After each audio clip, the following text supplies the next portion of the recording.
Hello प्यारे बच्चों, welcome to my channel Shri academy पढ़ाई ओनली। बेटा ये आपके साथ में एक क्वेश्चन पेपर आज का शेयर कर रहा हूँ।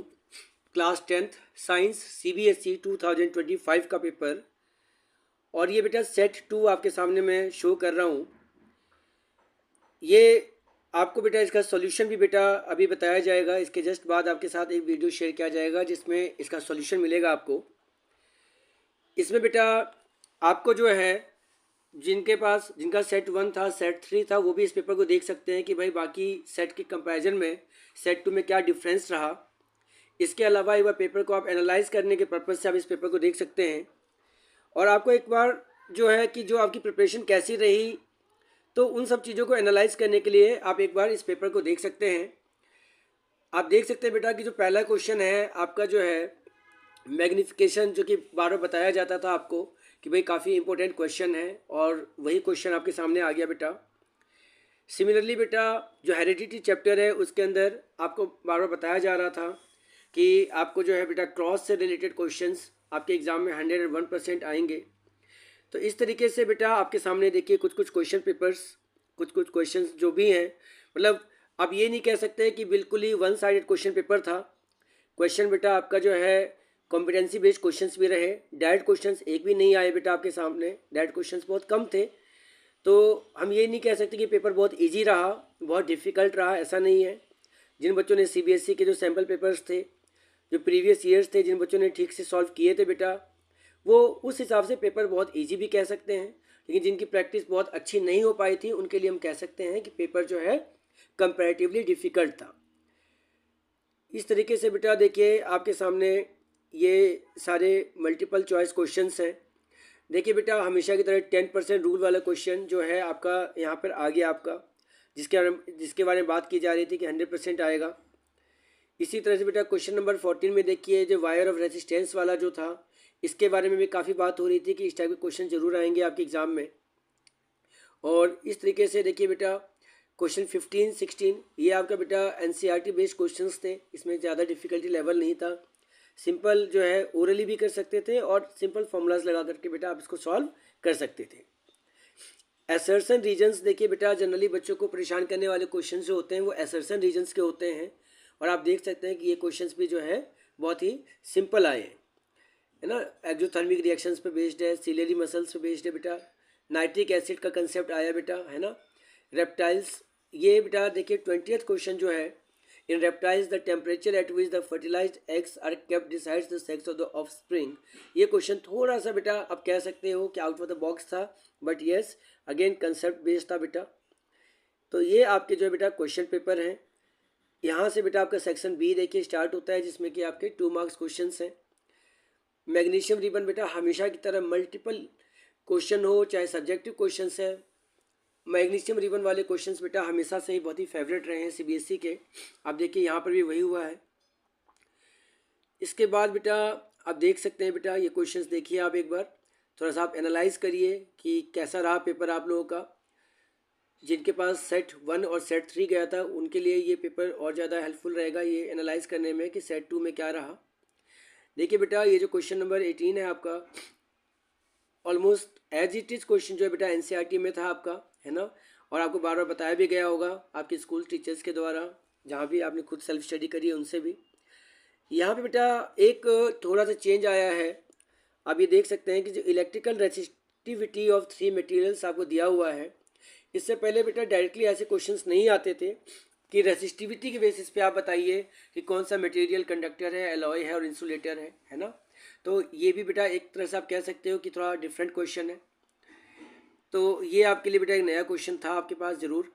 क्वेश्चन नंबर 30 थोड़ा न्यू क्वेश्चन था। 29 बेटा देखिए एज इट इज़ है, रिपीटेड क्वेश्चन है, डबल सर्कुलेशन वाला जो क्वेश्चन है ये बार बार आते रहे हैं बेटा। इसी तरीके से 31 भी बेटा रिपीटेड क्वेश्चन है। 32 क्वेश्चन में बेटा देखिए बैलेंस क्यों करना ज़रूरी है और कौन से लॉज जो है इसको गवर्न करते हैं, और अल्टीमेटली इन्होंने रिएक्शन को बैलेंस करने के लिए आपको दिया है। इसमें बेटा नई चीज़ ये रही कि आपको बैलेंसिंग के लिए जो रिएक्शंस आप लोगों ने जनरली NCERT बेस्ड रिएक्शंस आप देखते थे, इस बार थोड़ा सा रिएक्शन NCERT से बाहर है, एज इट इज़ क्वेश्चन नहीं है। अब इसमें इन्होंने और में भी क्वेश्चन दे दिया बेटा, बड़ा सिंपल सा, कि अगर इनकेस किसी बच्चे को रिएक्शन को लेकर के प्रॉब्लम आए तो वो बी पार्ट जो है कर सकता है। बहुत ही सिंपल क्वेश्चन था, प्रेसिपिटेशन रिएक्शंस। तो इस तरीके से देखिए बेटा 34 स्ट्रक्चरल आइसोमर्स जो है सेक्शन डी का, ये अगर प्योरली एनसीईआरटी बेस्ड क्वेश्चन है। स्ट्रक्चरल आइसोमर्स बताने थे बेटा को ब्यूटेन के, है ना बेटा, तो बहुत ही सिंपल था, बार बताया गया आपको। इसमें बेटा लिखा है कि give reason why propane has no structural isomers, क्योंकि बेटा प्रोपेन में स्ट्रक्चरल आइसोमर्स क्यों नहीं पॉसिबल है, क्योंकि देखो बेटा कभी भी जो है अगर आपको आइसोमर बनाना है तो मिनिमम जो है बेटा 4 कार्बन्स होने मैंडेटरी है, तभी आप उसकी चेन की लेंथ को वेरी कर सकते हैं, जो कि नॉट पॉसिबल इन 2 कार्बन और 3 कार्बन। इसी तरीके से बेटा आपका जो है 35 क्वेश्चन 34 में बेटा आपका देखिए ये बहुत ही आसान क्वेश्चन दिया इन्होंने और पार्ट में, क्योंकि यार 34 में किसी को दिक्कत अगर आ रही है आइसोमर्स को लेकर के तो वो और कर सकता है। देखिए बहुत सिंपल क्वेश्चन कि C4+ या C4- क्यों नहीं बनाता, फंक्शनल ग्रुप किसे कहते हैं, इथेनॉल या इथेनोइक एसिड में बेटा फंक्शनल ग्रुप कौन सा है। तो बहुत ही आसान सा क्वेश्चन बेटा आपका आया था। 35 क्वेश्चन बेटा आपका जो है डायरेक्ट क्वेश्चन नहीं था, कंसेप्चुअल बेस्ड था, है ना, और बहुत ही मतलब बहुत सोच समझ के करने वाला क्वेश्चन था ये फर्स्ट पार्ट। सेकंड पार्ट तो चलिए फिर भी ठीक था, आपका आसान क्वेश्चंस थे। इसी तरीके से बेटा बी पार्ट आपका कोई नई चीज़ नहीं है, ये आपके स्कूल की बुक में से डायरेक्ट एक्टिविटी बेस्ड क्वेश्चंस थे। फ्लेमिंग्स लेफ्ट हैंड रूल आप बेटा बार बार कर चुके हैं, रीजनरेशन भी कोई नई चीज़ नहीं थी आपके लिए, है ना।